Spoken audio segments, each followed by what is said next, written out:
I am going to dictate today's dictation at the speed of 100 words per minute without any punctuation like quote, double quote, comma, inverted comma, full stop, etc. So let's start today's dictation. 3 seconds to go. The prime reason for India's poor performance in combating air pollution is the insufficient capacity building of municipal corporations and district subdivision administrations under the National Clean Air Program (NCAP). Reportedly, most of the cities mandated to submit their respective city action plans have simply replicated each other's initiatives. Some local governments have either underspent or diverted majority of funds towards projects not closely related to NCAP. Comprehensive monitoring mechanisms must be developed by the union government to prevent such activities of the local governments. From the financial year 2022-23, presenting evidence for the increased number of good days and reduction in PM10 annual average concentration is mandatory to receive the 15th Finance Commission recommended grants. This requirement neglects the need for the essentials such as building a robust monitoring framework. Only 69 out of 132 NCAP cities have real-time monitoring stations. I would like to draw the kind attention of the Honorable Minister of Civil Aviation towards the pressing need of an airport in Malda. The nearest airports to Malda are Siliguri and Kolkata, which are 250 km and 350 km away respectively.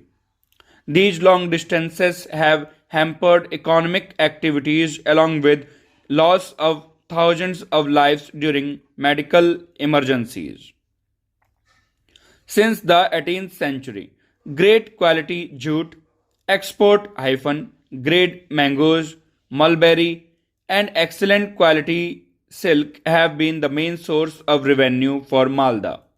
The requirement of an airport would not only facilitate the regional and international trade of these products but also pave the path to realize the within double quote one district one product double quote close initiative and would create an effective value chain to meet the actual demand for these products.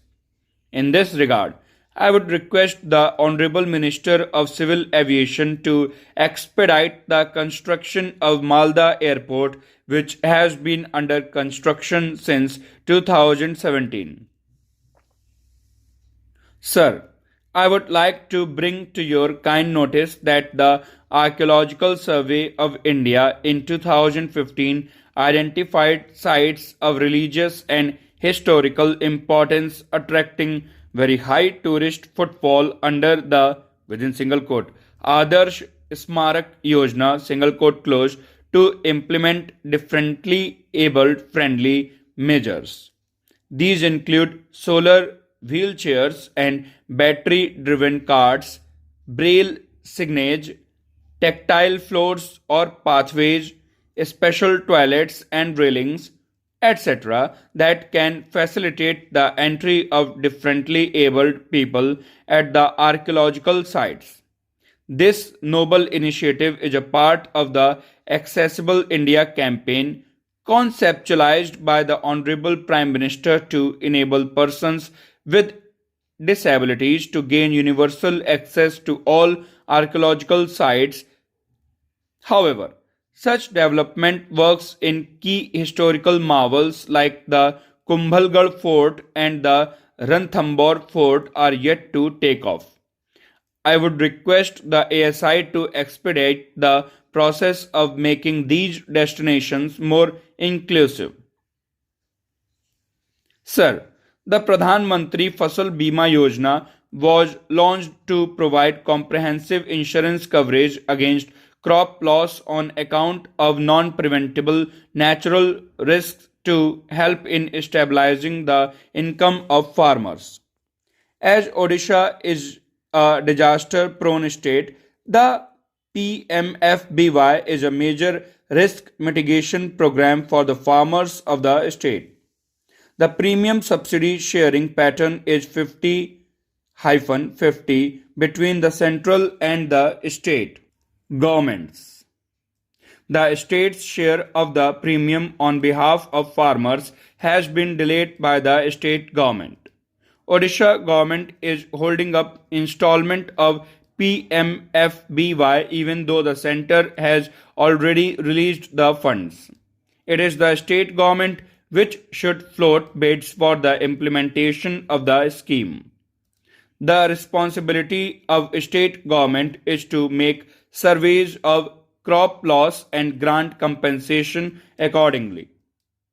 This huge delay in getting the insurance amount has adversely affected the farmers, especially when the farmers are trying to get rid of the financial hardship. I request the Honorable Minister of Agriculture and Farmers' Welfare to impress upon the state government of Odisha to release the installment under the PMFBY to facilitate disbursement of crop insurance claims to the farmers of Western Odisha. Sir, Hisar is one of the counter magnet areas chosen by the National Capital Region Planning Board for its regional growth potential. It will also be housing an integrated manufacturing cluster soon. Despite the growing development activity, there is no direct railway connection from Hisar to Chandigarh, which happens to be the capital of Haryana and Punjab. This is a matter of concern not only for the people of Hisar but also for the people of all of northwest Haryana, parts of Rajasthan and Punjab, for which Hisar is important for its health, educational institutions, and sporting facilities. Currently, the shortest railway route from Hisar to Chandigarh takes almost 6.5 to 7 hours to cover a distance of just about 245 kilometers. This is double the time that it would take if there were a direct railway line that could possibly be laid between Barwala and Nirvana or any other feasible route. Therefore, through you, sir, I urge the government to consider this request and ease the access between Hisar and Chandigarh.